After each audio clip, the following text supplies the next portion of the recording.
The universe is about as close as we can come to understanding eternity. Because we know it goes on forever. Have you ever thought much about eternity? What it's really like? Well, I have. At age 16, I experienced eternity for a very brief period of time. It was an amazing experience. I was lying in bed one night, and I just told God that I couldn't begin to fathom what eternity was like. I said, I can't understand something that has no beginning or no end, something that always was and always will be. While I know it's important, my finite mind just cannot grasp that.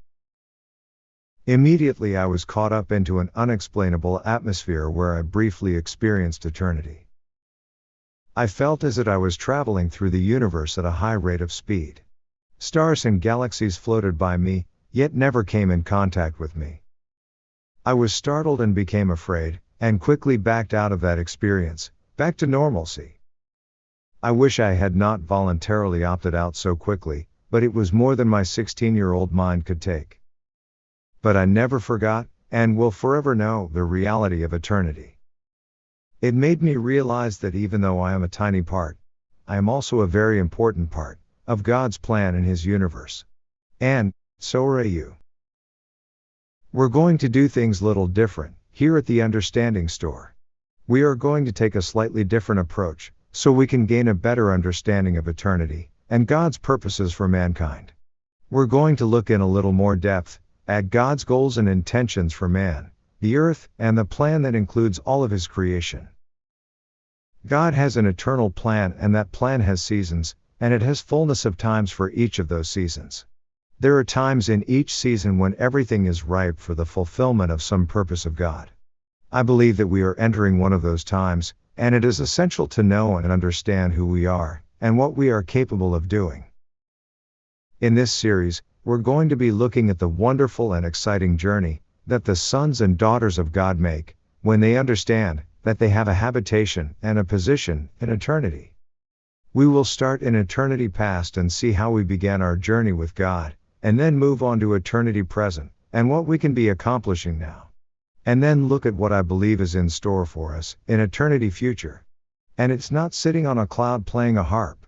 It's not twiddling our thumbs or strolling around singing songs all the time. We are going to be very active, and we are going to love it. We will be busy, fulfilled, and joyful. We have a lot to look forward to. Both believers and unbelievers are here on earth because God gave us life. When He did that, we became a part of eternity. Your spirit, has a history as well as a future, and it's all tied up in eternity. Our human spirit is eternal, even though our physical bodies are not. Everyone, even atheists, know that we have a certain amount of time on the earth and then we are gone. In the Old Testament, God granted men very long lives, 300 to nearly 1,000 years. Then He limited it to an average of 120 years, then again to 70 years. While there are many of us who are blessed to live past that, there are many who never made it that far. But He also promised Isaiah a time when if a person died at 100, they would be considered to have passed early. I believe that we are nudging up against that time. Close enough that many people living now may begin to see that. But what I want to point out to you is that the time we spend on earth, no matter how long, is but a portion of our existence. We exist in eternity. Our time on earth is only a small part of our journey that began in eternity past. We were somewhere before we arrived on earth, and we will be someplace after we leave this earth. There is no neutral zone. We will be one place or another.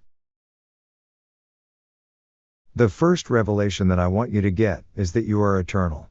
Your time on earth is not the totality of your existence. It's only a small portion. Since you are an eternal being, you have eternal assignments that you are selected to perform. Psalms 139 says, "Your eyes have seen my formless substance, and in your book were written all the days that were ordained for me, when as yet there was not one of them." NASB version. The NLT version says it a little more clearly.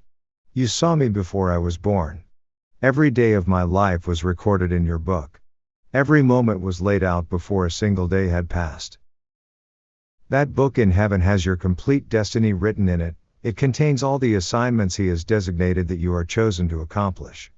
Those assignments begin here on earth and continue throughout eternity and in all the universe. That revelation, that understanding of God's eternal plan, will make a tremendous difference in how we operate here on the earthly portion of our journey. So with the knowledge that we are eternal beings, let's begin now to understand what all this means to us. Join us in the next video as we begin our journey through forever.